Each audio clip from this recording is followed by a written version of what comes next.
Welcome back, everybody. We are back live from OGR and online on STARTS Urban Fest for this session dedicated to the STARTS Open Call, the City of the Future. I would love to thank Paola Sabbione that just presented the showcase. We have to thank Compagnia di San Paolo that together with the European Commission was supporting and making possible the realization of the call. We have now 3 sessions dedicated to the 3 winners, together with the partners and the project assistants that made possible the development of the residencies and the realization of the projects. So I'm happy to regard and to welcome Giulia Taurino, which is the first of the winners with their project, What Remains Unseen. We just saw the video of the project and we welcome Giulia. Please describe us and tell us about this experience. Thank you. Thank you, Linda. So this was a very interesting experience for many reasons. It was carried out under the umbrella of collaboration in many ways. There were several institutions, of course, Nesta Italia, which supported the project, the S+T+Arts Initiative City of the Future, and my 2 partners, which offered amazing support for this residency all throughout the residency and for the development of the project, Fondazione ISI, and we have Daniela here today to talk a bit about her perspective on the residency, and which was my technical partner and my cultural partner, Associazione Arteco. So Ilaria is here, but I also work with Beatrice and Marta, which again, after amazing support in trying to map local institutions. And so other institutions were actually involved in this project, which I will present. I'll be happy to present to you today. Yeah, here with us, as you mentioned, are the 2 let's say, presences and 2 collaborations that you engaged with during the residency. We welcome Daniela Paolotti, research leader from ISI Foundation, and Ilaria Peretti, assistant curator from Arteco. Do you want, Daniela, to tell us a little bit how the role of ISI Foundation interacted with Giulia's project? Of course, very happy to talk about the collaboration with Giulia, which was super exciting and interesting. So ISI Foundation is a private research institution. We focus on data science and complex systems. And the call that we envisioned for this art and science project was based on a long-time collaboration with Professor Roberta Sinatra with the Technological University of Copenhagen, who is one of the leaders in the world studying science of success. And in a paper published on Science in 2018, she showed how it is possible to somehow try and predict the success of the path of an artist in terms of performance on the market based on specific and documented steps during his or her career. This was very interesting because it shows that the success of an artist is not only related to their talent, but also to the context in terms of social interaction, the place where they operate, the people they interact with.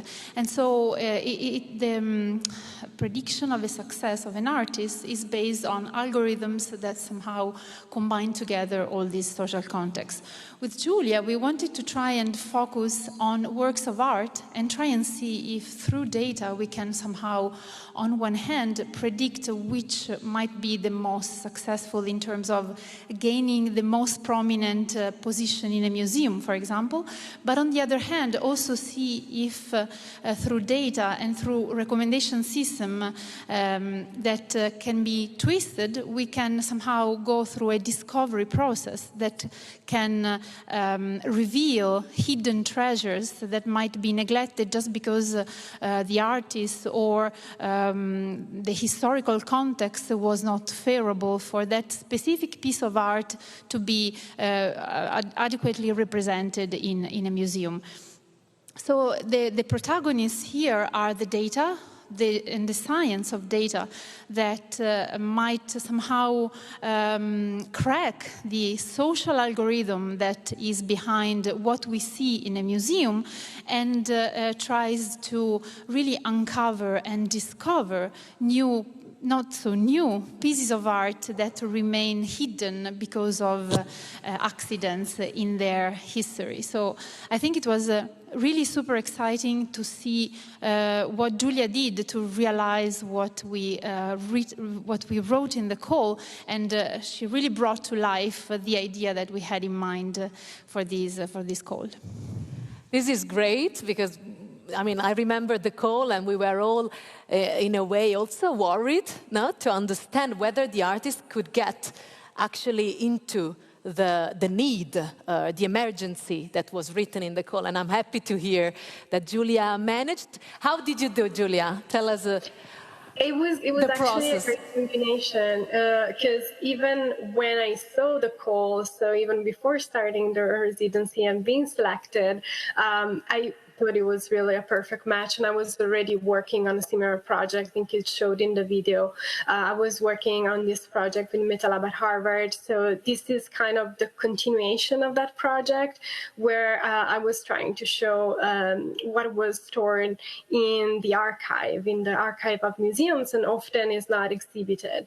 And here we try to really personalize the project for Musei Reali as well as other local museums in the area. So with this notion of attachment to the city of Torino in this case, but with this notion that there would be an attachment to a social community of institutions, to say this way. And I have a couple of slides, but I really wanted to continue the conversation and answer your questions. So please ask if you have more questions, and I'll be happy also to discuss it with the other partners.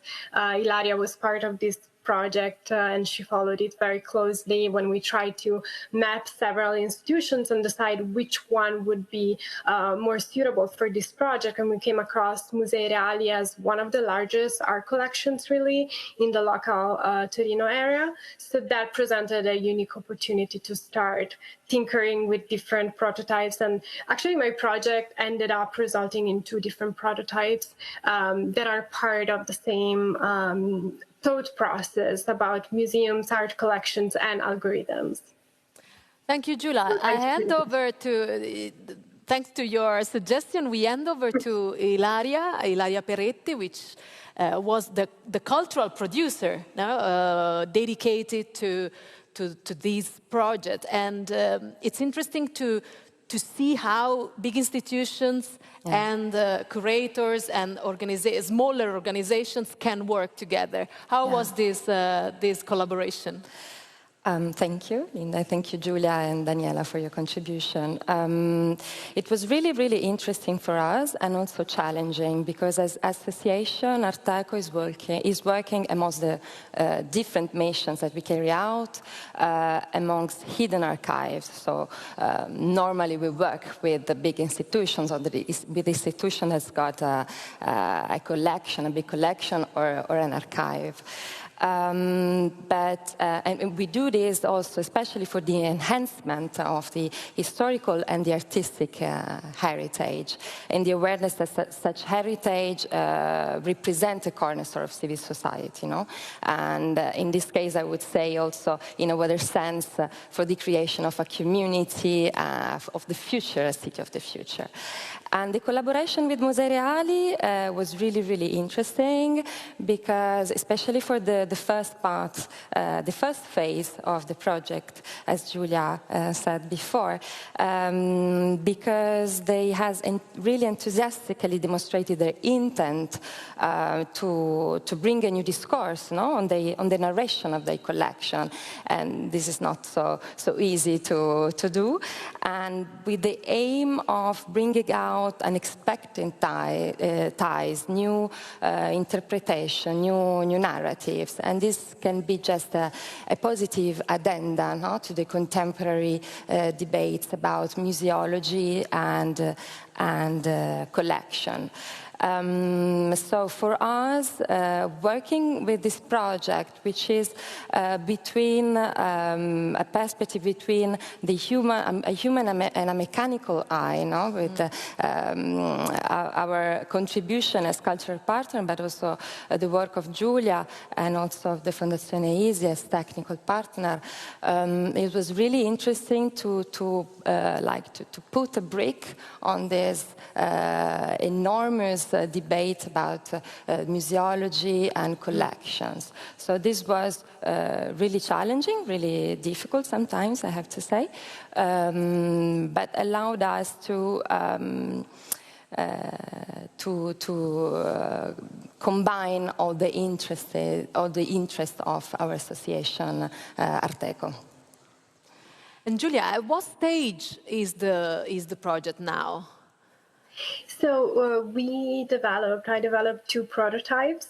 One is the result of the collaboration with Musei Reali, but the second one is also the result in a way of the collaboration with Musei Reali, because it's part of work with other institutions, but really the vision, as Ilaria mentioned, was really shaped by Musei Reali and the conversations we had with them.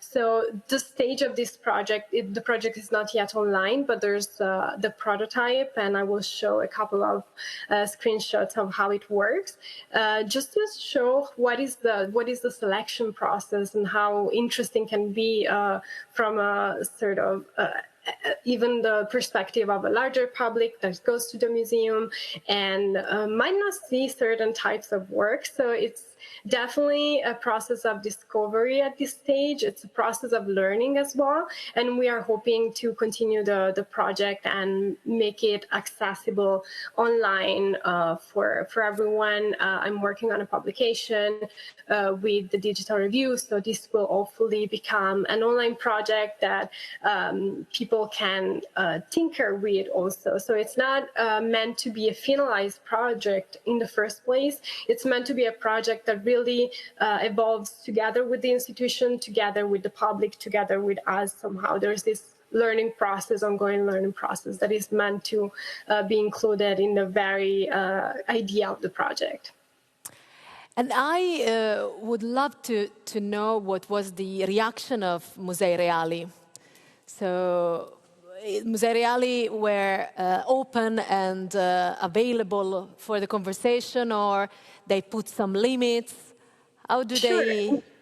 They were open for the conversation, and actually, as I mentioned before, they have a very large collection. So we started working with a small data set that they gave us access to. And it was a data set with no metadata. And if I show some of the slides, I will also talk a bit more about it. But this presented a unique opportunity for us to start working with an algorithm that could only see a data set that didn't have any metadata involved. So it was entirely computational creation. So I'm not sure it was part of the museum intent, but it ended up being something very interesting in the way I started developing a comparative project, really. So partially is algorithmic creation, and the other prototype is algorithmic co-creation, which I will discuss more in depth later. So by all means, if you have more questions, ask, and otherwise I'll start with some slides to just show snippets of the project. Yeah, please. Thanks. So This project was, of course, developed in collaboration with Fondazione and Associazione Arteco. I want to thank Nesta Italia again for the support, S+T+Arts City of the Future initiative, and Compagnia di San Paolo for making this project and this residency possible. I will just go quickly through the slides.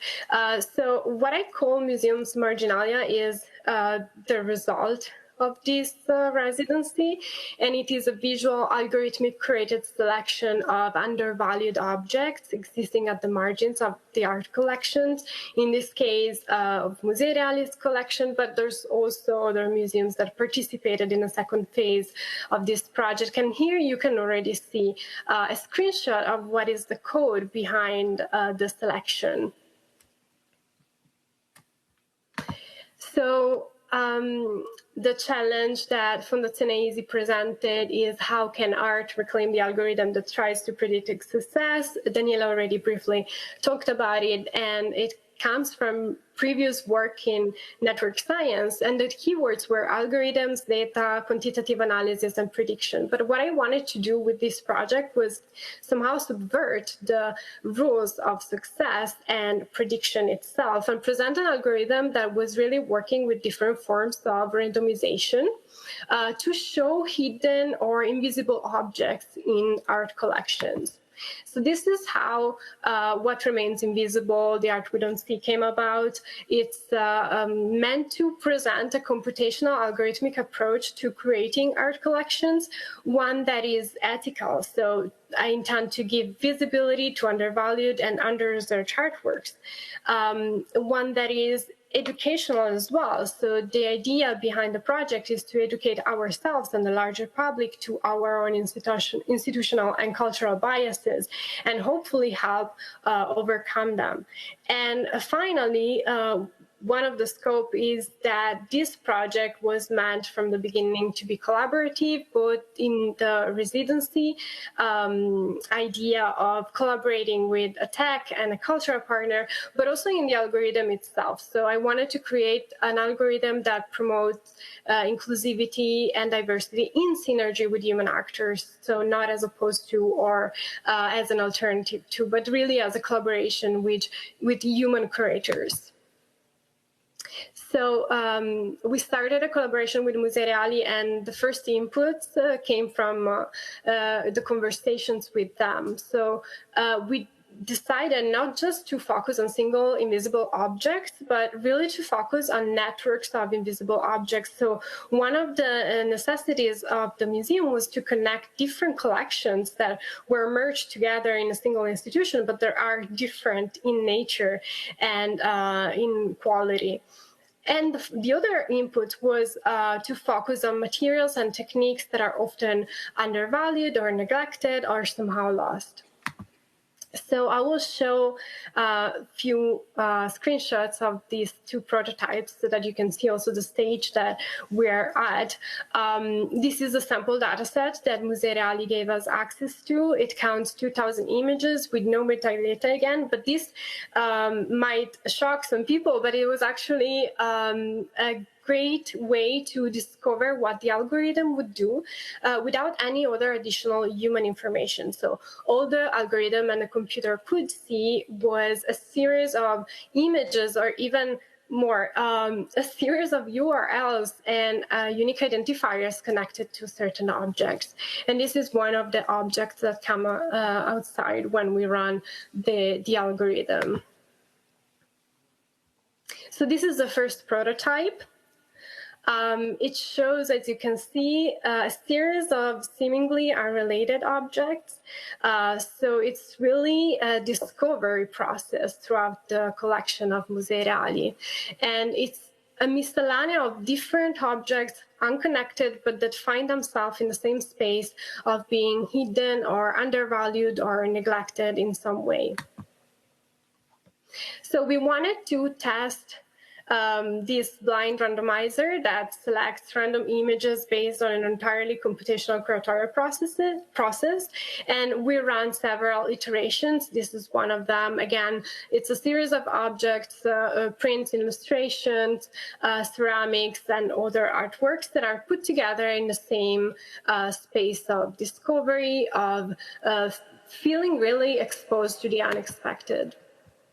And the second prototype came from the idea of Musei Reali, but really expanded to include other local institutions. So we started hunting for more data, and we found this project by Fondazione Torino Musei, which made available open data sets from 3 institutions, Galleria d'Arte Moderna, Museo d'Arte Orientale, and Palazzo Madama, so 3 very different collections in nature, some of them about modern art, some of them about Eastern art, some of them about mostly Western art history. So it was a great way to start reasoning on an idea of making some techniques and materials visible that are often neglected or under-researched. And it was also a great idea to start looking at a cross-institutional approach for this second prototype.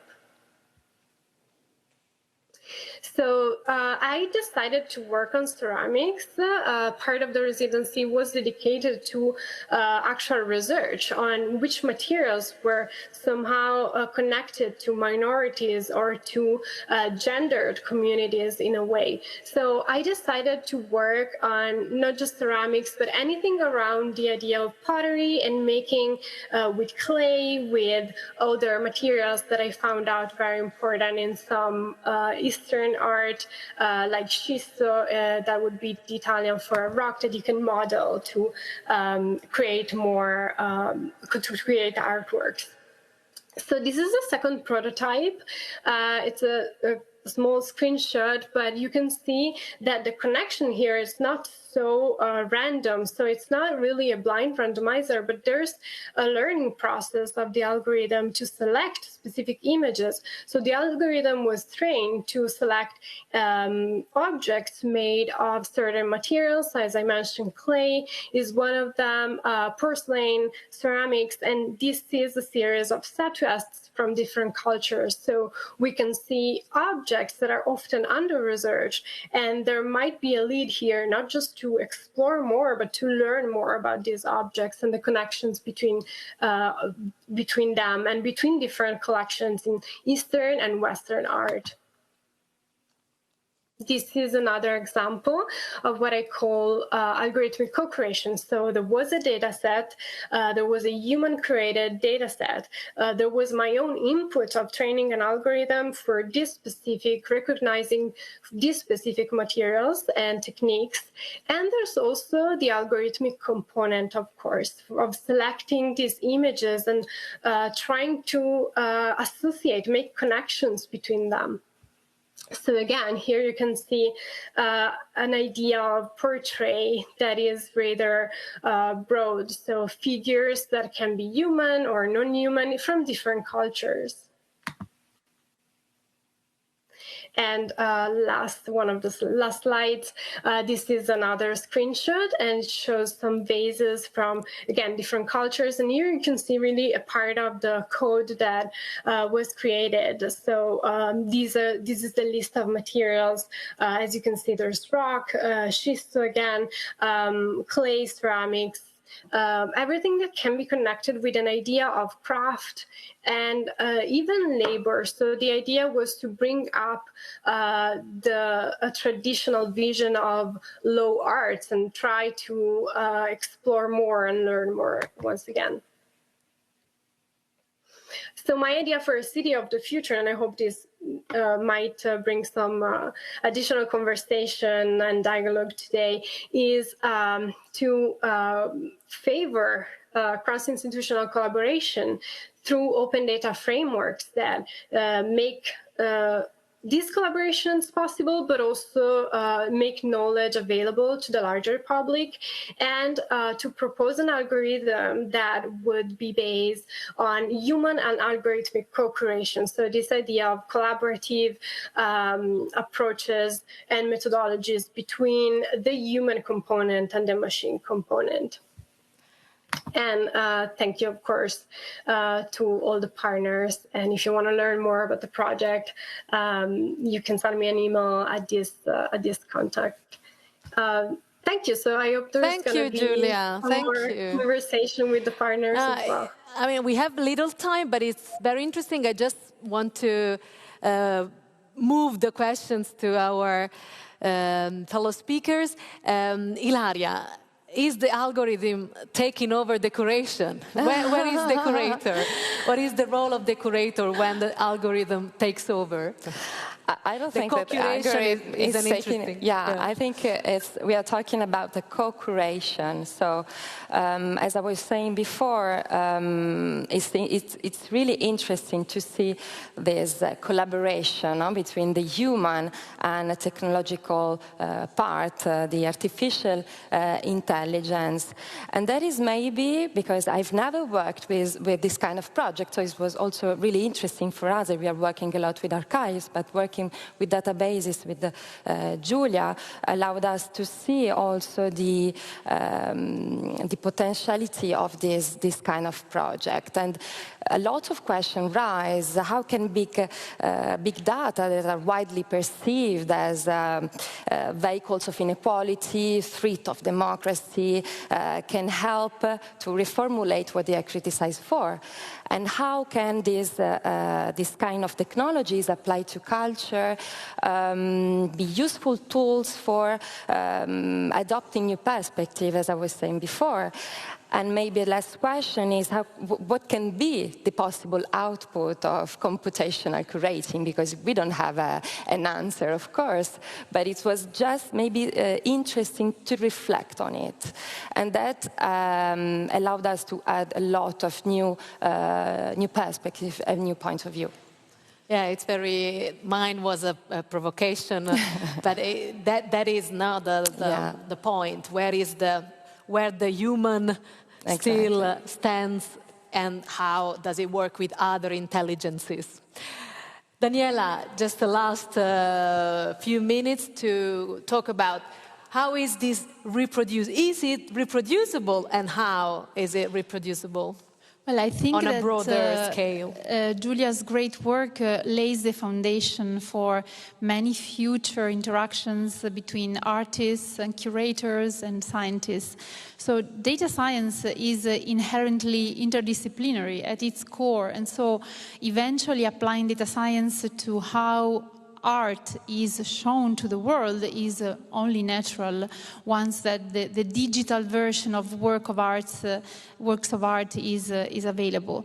And it's not meant to replace human curators, of course, but it's meant to help them manage the massive amount of information that we have about art in institutions and museums. So I think that more and more in the future it would be great to see this kind of discovery processes of interactions with the digital version of these pieces of art, so that human curators can find new ways to show this art to the world in ways that might not be immediate for the human curator experience, but might be discovered by the computational algorithmic approaches that are enriched by the human curator experience. So I think that really Giulia is leading the way through to what is going to be the art of the future. So it's going to be very interesting. Thank you, Giulia.